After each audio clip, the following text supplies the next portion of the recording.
Right. So, hello and welcome.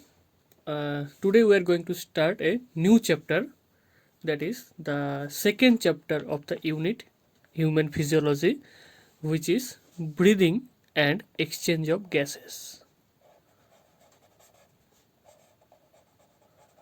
Breathing and exchange of gases, ঠিক আছে, যেটাকে বাংলাতে বলে শ্বাসকার্য এবং গ্যাসের আদান প্রদান। শ্বাসকার্য এবং গ্যাসের আদান প্রদান।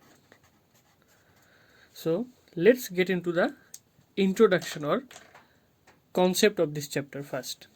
ঠিক আছে, আমরা ডাইজেশন চ্যাপ্টারে দেখলাম যে ডাইজেশনের যেটা এন্ড প্রোডাক্ট, ঠিক আছে, দ্যাট ইজ দ্য কী হয়েছিল, the complex food materials are broken down into simple products, like simple products, যেমন কী কী ছিল এখানে, দেয়ার ওয়ার, যদি কার্বোহাইড্রেট ছিল সেটা হয়ে গেছে আমার গ্লুকোজ,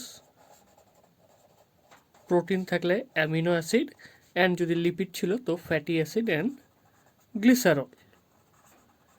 এবার আমাদের বডি কি করে, ইউজিং দিস সিম্পল প্রোডাক্টস, ঠিক আছে, এই simple products are broken down and the body or the cells produce energy from it. ঠিক আছে, this simple products are broken down and energy is produced from them. কিন্তু এই প্রসেসটা হওয়ার জন্য আমাদের কিসের প্রয়োজন, উই নিড অক্সিজেন। ঠিক আছে, উই নিড অক্সিজেন। ঠিক আছে, অ্যান্ড অক্সিজেন কী হবে, অক্সিজেনের দ্বারা, with the help of oxygen, that is the dietary components or the end product of the dietary components will be broken down in order to produce energy. তার মানে আমাদের body যদি একটা সিস্টেম হয়, এই সিস্টেমে কনস্ট্যান্টলি আমাদের অক্সিজেনের সাপ্লাইয়ের প্রয়োজন, তাই না? এবার with the help of oxygen আমাদের বডি এই ডায়েটারি কম্পোনেন্টগুলোকে ভাঙে অ্যান্ড তার সাথে প্রডিউস করে এনার্জি। কিন্তু খালি এনার্জি না, তার সাথে আরেকটা জিনিস ফর্ম হয় যার নাম কার্বন ডাইঅক্সাইড। কিন্তু এই কার্বন ডাইঅক্সাইডকে কিন্তু বেশিক্ষণ বডিতে রাখা যাবে না, that means it must be eliminated from the body. তার মানে oxygen will be taken into the body, by which energy will be produced, and along with কিন্তু কার্বন ডাইঅক্সাইডও প্রডিউস হবে, and this carbon dioxide will be eliminated from the body. ঠিক আছে, so oxygen is taken in whereas the carbon dioxide is taken out. তার মানে আমরা বায়ুমণ্ডল থেকে অক্সিজেন আমাদের সিস্টেমে নেই, and with the help of oxygen energy produce করি by the breakdown of food particles, and side by side by product হিসেবে যে কার্বন ডাইঅক্সাইড উৎপন্ন হয় সেটাকে আবার অ্যাটমসফিয়ারেই আমরা ছেড়ে দিই, বা বায়ুমণ্ডলে আমরা এটাকে ছেড়ে দিই। সো এই যে প্রসেসটা, this process is actually termed as breathing.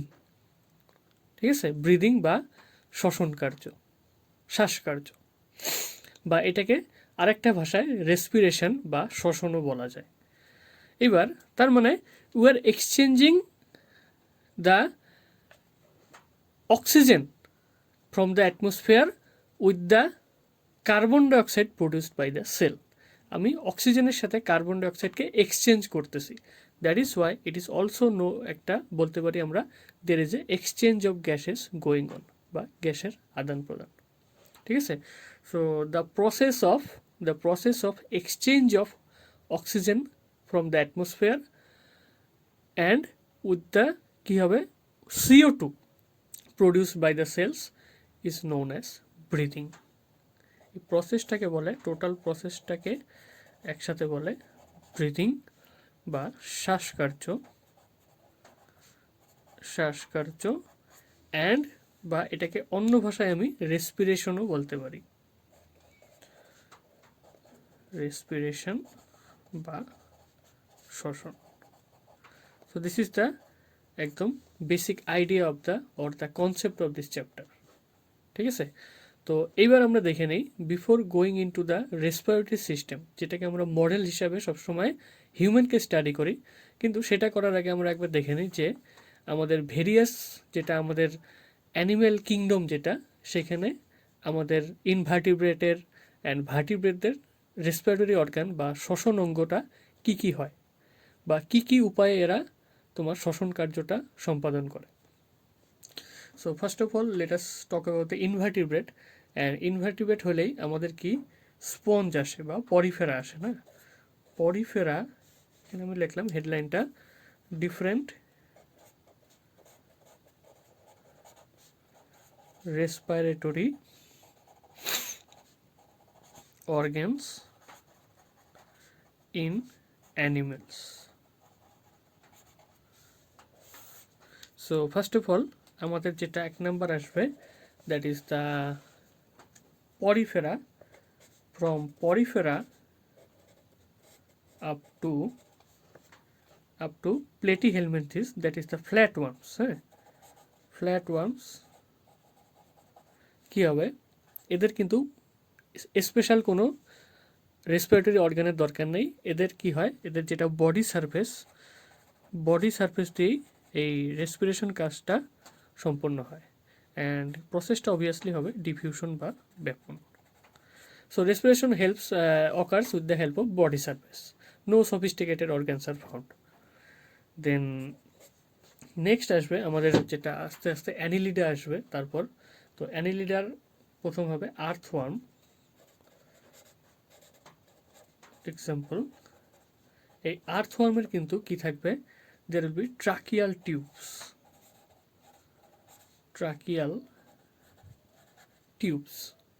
ঠিক আছে। এই ট্রাকিয়াল টিউবসকে বলা হয় শ্বাসনলী। So this is the respiratory organ of the earthworm.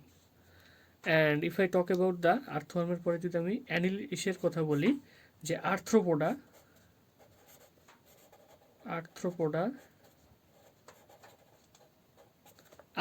কি আসতে পারে, জেনারেলি আর্থ্রোপোডার কিন্তু ভেরিয়াস শ্বসন অঙ্গ হতে পারে, ভেরিয়াস টাইপ অফ। যেমন এটা কিছু কিছু ইনসেক্টের ক্ষেত্রে ট্রাকিয়া হতে পারে, অ্যান্ড যদি সে ইনসেক্টটা যদি আমার অ্যাকুয়াটিক হয়, জলে থাকে, তো সামটাইম গিল হতে পারে, অ্যাকুয়াটিক ইনসেক্টের জন্য গিল হতে পারে। তো আরও কিছু হতে পারে, কিছু কিছু স্পাইডার এদের বুক লাং থাকে, ঠিক আছে, বুক গিল থাকে, বুক গিল, যেটা এন্টোমোলজি স্টুডেন্টরা অলরেডি এটা জানে, so nothing new for them, book Gill etcetera. তো 4 নাম্বার আমাদের মোলাস্ক যারা, এদের যেটা হতে পারে, এদের কি থাকে, আস্তে আস্তে কিন্তু এদের আমি লাংস পাবো। So lung tissues are developing, highly vascular একটা folding organ, that is the lungs হতে পারে। এবার আমি যদি দেখি, এটা তো আমার ইনভার্টিব্রেট গেল, আস্তে আস্তে আমরা যদি দেখি আমাদের ভার্টিব্রেট সিরিজে কেমন রেসপিরেটরি অর্গানটা, দ্যাট ইজ আমরা যদি ফিশ থেকে শুরু করি, ফিশের ক্ষেত্রে কিন্তু since they live in aquatic environment, so they have gill, ঠিক আছে, বা ফুলকা বলে এটাকে। Then if I talk about the amphibians, that is the উভচর অ্যাম্ফিবিয়ান্সদের কিন্তু যখন ওরা লার্ভাল বা টেডপোল স্টেজে থাকে, তখন ওদের গিল থাকে, অ্যান্ড যখন দে মেটামরফোসাইজ ইন্টু অ্যাডাল্ট, যখন অ্যাডাল্ট হয় মেটামরফোসিস হয়ে গিলটা ডিজেনারেট করে, and lungs R developed, since এদের লিভিংটা কিন্তু প্রিডমিনেন্টলি স্থলমণ্ডলেই হয়। কিন্তু যদিও লাংস ডেভেলপ, বাট ওরা যখন আবার জলে যায়, তখন রেসপিরেশন কী দিয়ে হয়, with the help of skin, and এই ধরনের রেসপিরেশনকে বলে cutaneous respiration, that is respiration occurring with the help of skin, ঠিক আছে। তারপরে আমাদের যেটা বাকি যেটা বাঁচবে, that is the reptile, then there will be birds, and finally mammals including humans. এদের কিন্তু শ্বসন অঙ্গটা অনেকটাই modified, and it is replaced by lungs. ঠিক আছে, বা এটাকে বলে আমাদের ফুসফুস. So this is a overall view of the chapter, introduction of the chapter, and along with the various type of respiratory organs found in various grade of animals. ঠিক আছে, and next ক্লাসে আমরা হিউম্যানকে অ্যাজ এ মডেল আমরা study করব, that is the human respiratory system. Thank you, that's it for today.